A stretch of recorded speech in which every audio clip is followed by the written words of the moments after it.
بسم اللہ الرحمن الرحیم۔ آپ حضرات کو معلوم ہے کہ کل سورج گرہن ہے اور خبریں یہ آ رہی ہیں کہ 80% سورج کل گرہن ہوگا۔ اس بارے میں اسلامی حکام کیا ہیں، شریعت کیا کہتی ہے، اس کے لیے علماء نے سوچا ہے کہ کچھ باتیں عوام تک پہنچائی جائیں، تو اس لیے میں نے بھی ارادہ کیا کہ شرعی حکام اس بارے میں بتائے جائیں، اس میں حکمتیں کیا ہیں۔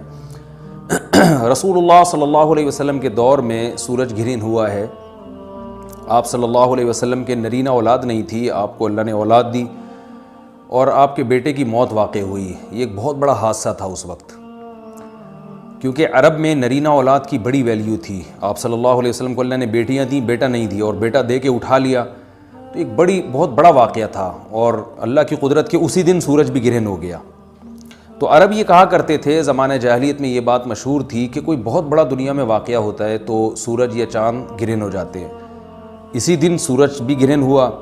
تو یہ بات پھیل گئی کہ محمد صلی اللہ علیہ وسلم سید الانبیاء رسول اللہ صلی اللہ علیہ وسلم کے بیٹے کی چونکہ موت واقع ہوئی ہے، اس لیے سورج گرہن ہوا ہے۔ آپ صلی اللہ علیہ وسلم نے اس بات کی تردید فرمائی اور آپ نے فرمایا، ان الشمس والقمر آیتان من آیات اللہ لا ينکسفان بموت احدہما، کہ سورج اور چاند اللہ کی نشانیوں میں سے ایک نشانی ہے، لا ينکسفان بموت احدہما ولا لحیاتہ، نہ تو یہ کسی کی موت کی وجہ سے گرہن ہوتے ہیں، نہ کسی کی زندگی کی وجہ سے، بل یخوف اللہ بہما عبادہ، اللہ ان کے ذریعے اپنے بندوں کو ڈراتے ہیں۔ یہ بخاری مسلم کی حدیث ہے،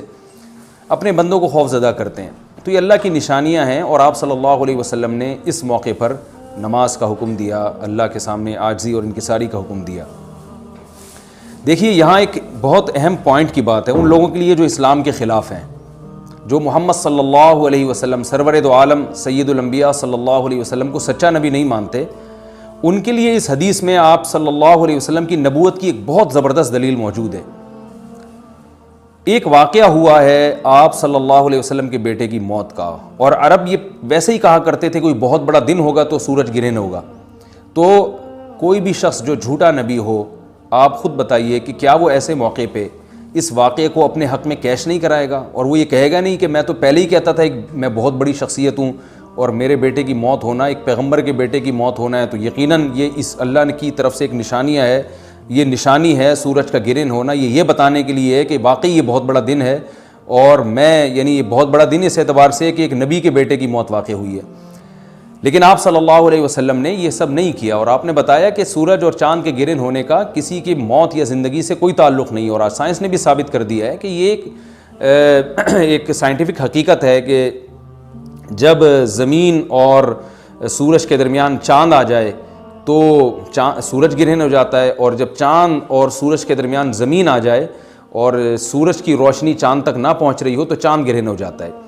یہ ایک اس میں عبرت کی بات بھی ہے ان لوگوں کے لیے جو آپ صلی اللہ علیہ وسلم کی نبوت میں شک کرتے ہیں۔ البتہ آپ صلی اللہ علیہ وسلم نے اس موقع پر ہمیں حکم دیا کہ اللہ سے تضرع اور عاجزی اور انکساری کی جائے، اپنے گناہوں کی معافی مانگی جائے، اور نماز آپ صلی اللہ علیہ وسلم نے پڑھی۔ اس پہ بھی بعض لوگ اشکال کرتے ہیں کہ یہ جب ایک نیچرل پروسیس ہے تو اس میں اتنا گھبرانے کی، کیونکہ حدیث میں آتا ہے آپ صلی اللہ علیہ وسلم بہت گھبرائے،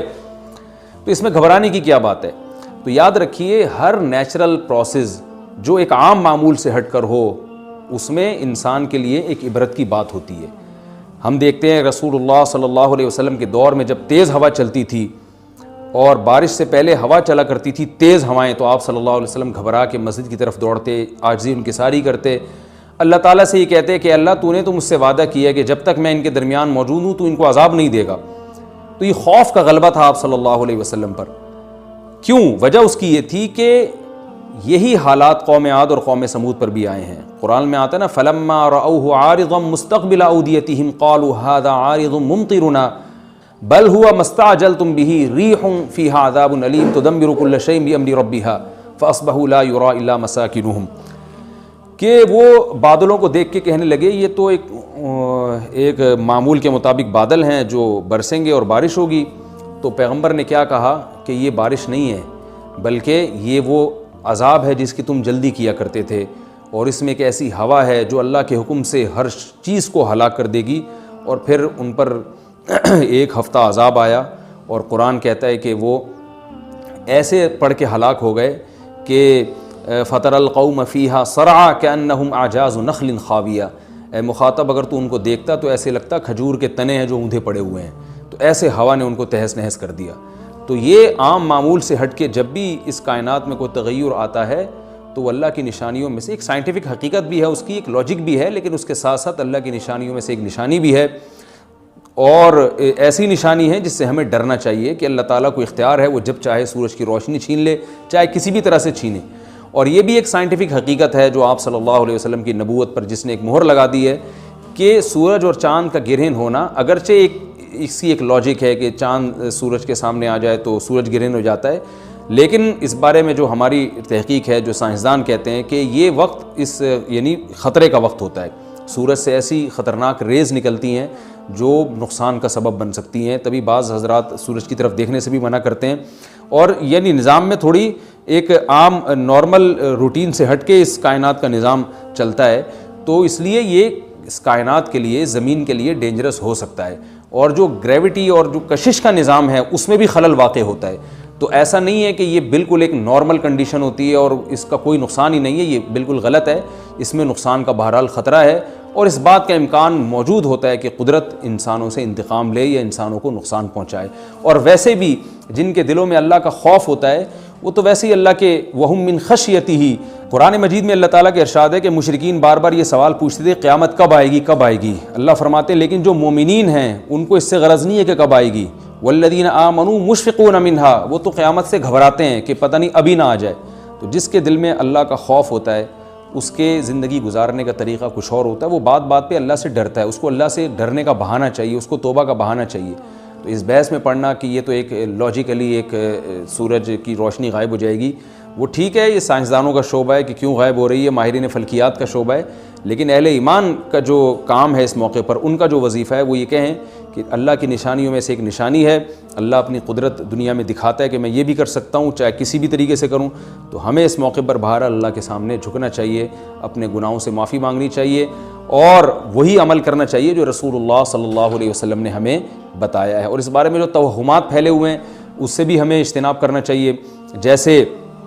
نبی صلی اللہ علیہ وسلم نے عربوں کے وہم کو دور کیا ہے، بھائی اس کا کسی کی موت اور زندگی سے کوئی تعلق نہیں ہے، تو اسی طرح آج کل لوگوں میں ایک سورج اور چاند گرہن ہونے کے بارے میں وہم بھی بہت ہے کہ پتہ نہیں کیا ہو جائے گا، حاملہ عورتیں نہ نکلیں، فلانا نہ کرے، اور فلانا خربوزہ نہ کھائے، اس موقع پر کسی نے تربوز کھا لیا تو یہ ہو جائے گا، الٹی الٹی باتیں پتہ نہیں کیا کیا مشہور ہیں، یہ خربوزے تربوز کی تو میں ویسے ہی مثال دے رہا ہوں۔ تو کوئی بھی چیز جب کہنی ہو تو پوری طرح سے اس کی ریسرچ کریں۔ مجھے نہیں پتا حاملہ عورت کو فائدہ ہوتا ہے نقصان ہوتا ہے سورج گرہن ہونے سے، لیکن اگر نقصان بھی ہوتا ہے تو اس کی کوئی مستند دلیل ہونی چاہیے آپ کے پاس، ایسے ہی سنی سنائی باتیں آگے نقل نہ کریں۔ تو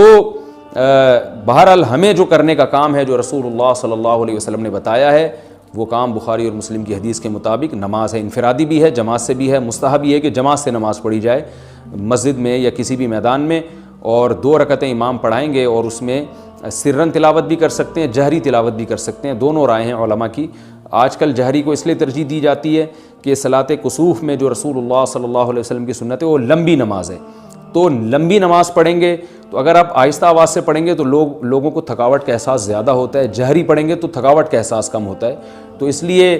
دونوں قولوں پہ فتویٰ دیا جاتا ہے، وہ ایک قول راجح ہے اور ایک میں آسانی ہے، تو آسانی اس قول میں ہے کہ جہری تلاوت کی جائے، اس میں لوگوں کو نماز میں کھڑا رہنا آسان ہوتا ہے، تو لمبی سے لمبی نماز پڑھی جائے، اس میں 2 رکعتیں پڑھی جائیں اور خوب طول دیا جائے اس کو، اور اتنا طول دینا کہ لوگوں کا خطرہ ہو کہ نماز ہی چھوڑ کے بھاگ جائیں گے، یہ بہرحال درست نہیں ہے، کیونکہ آپ صلی اللہ علیہ وسلم نے امام کو مقتدیوں کی رعایت کا حکم دیا ہے۔ اور کوئی جماعت سے نماز میں شریک نہیں ہو سکتا تو گھر میں نماز پڑھیں، انفرادی نماز پڑھیں، نماز نہیں پڑھ سکتے تو توبہ استغفار کریں۔ بہرحال یہ وقت جو ہے توبہ استغفار کا ہے، اپنے گناہوں سے معافی مانگنے کا ہے۔